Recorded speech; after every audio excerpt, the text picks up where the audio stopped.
اور اسی طریقے سے ضعیف حدیث میں یہ بتایا گیا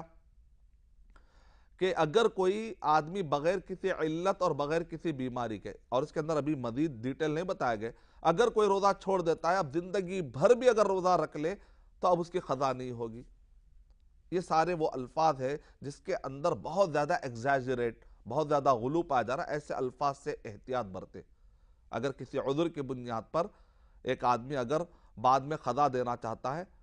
تو الحمدللہ اس کی وہ قضا دے سکتا ہے۔ علت اور مرض کے علاوہ بھی بہت سارے ایسے اسباب ہیں، عذر ہے، جس کی بنیاد پر روزہ، جیسے سفر کی بنیاد پر، یہاں نہ کوئی علت ہے، علت کا بھی ورڈ نہیں ہے، مرض بھی نہیں ہے، لیکن شریعت میں اجازت ہے کہ آدمی اگر سفر کی بنیاد پر، یا اسی طریقے سے مرضعہ،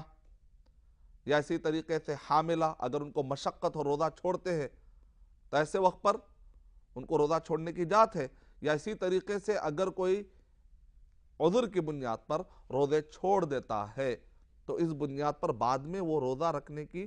کے بارے میں کہا جا رہا ہے کہ زندگی بھر بھی روزہ رکھ لے تو اس کی قضا نہیں ہوگی۔ بہرحال یہ الفاظ جب تک اس کے اندر شرعی فیصلے ہیں، جب شرعی فیصلہ ہوتا ہے تو آیت میں ہونا چاہیے اور صحیح حدیث میں ہونا چاہیے۔ ضعیف حدیث ہو اور جو بھی پرلے درجے کی ضعیف ہو، اس پر اتنے بڑے بڑے مسائل اور اتنے غلو آمیز الفاظ کے ساتھ والے الفاظ کو نہ پھیلایا جائے۔ یہ شرعی اعتبار سے علماء اکرام کا فیصلہ ہے کہ ضعیف احادیث بھی جو کوٹ کی جاتی ہے وہ پرلے درجے کی نہیں ہونی چاہیے، اور مسئلے مسائل والے چیزیں اس کے اندر ثابت کرنے کی کوشش نہیں کی جانی چاہیے، کیونکہ وہ اس پائے کے نہیں